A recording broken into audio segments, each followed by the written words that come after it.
Жалал Абад облусунун ылдык зоналарында тагыраак айтканда Нокен, Сузак, Базар Коргон райондорунда кылкандуу дан эгиндерди оруп жыйноо иштери башталды. Дыйкандардын айтымында эккен эгиндери жакшы болуп, гектарына 70 центнерден түшүм берүүдө.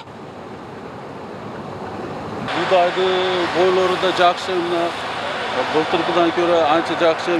Дилшат Адабаев Сузак районунун тургуну. Ал күзүндө сепкен будайы бышып калгандыктан оруп жыйноо үчүн комбайн салды. Буга чейин 30 сотук жерди иштетип келсе, өткөн жылы 1 гектар жерди ижарага алып сапаттуу будайдын үрөнүн сепкен. Урукту чилги уругудан эртерээк пишет, мындан кийинки немеге силоска экебиз деп эртерээкдан эккенбиз. Мындан кийинки түшүмү ham жакшыраак эртерээк болсун деп. Суу немелер жамгыр чайын жакшы болду. Суу кеңири болду быйыл. Будай büyüse жакшы. Көрүнүп турат жакшы, үмүт кылып турабыз эми 70 цент берип калса керек деп. Оруп жыйноо үчүн район боюнча жалпы 52 комбайн даяр турат. Алардын 10 учурда сулуу жерлерди орууда. Ал эми аз пайыздагы Наси аркылуу лизингке жаңы бир комбайн алынган. Заманбап техника күнүнө 10 гектарга чейин эгин чаап коет. Эми мына элдерде ушу бугдайлар башталып калды. Шуну оруп атабыз да эми. Şu 5-6 yıldan beri kombayn aydım. Bundan aldım şu eski Niva, Niva haydaytıcı.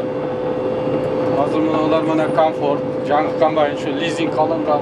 Сузак району боюнча жалпы 44.400 гектар айдоо аянты бар. Анын 15.000 гектарын кылкандуу дан эгиндери түзөт. Ал эми дыйкандарга мамлекет тарабынан жеңилдетилген түрдө 100 тонна сапаттуу үрөн берилген. Күздүк эгүүлөр 5600 гектар жерге Сузак району боюнча күздүк кылкандуу дан эгиндери эгилген. Эми азыркы күндө күздүк жаздыкты кошо айтканда 15300 гектар жер кылкандуу дан эгиндери эгилген.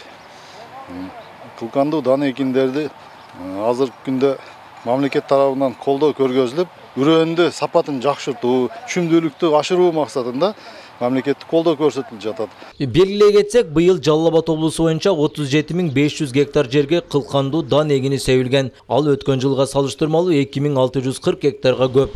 Ильяс Турдубай уулу, Манас Назаров, Ала Тоо 24, Жалал Абад облусу.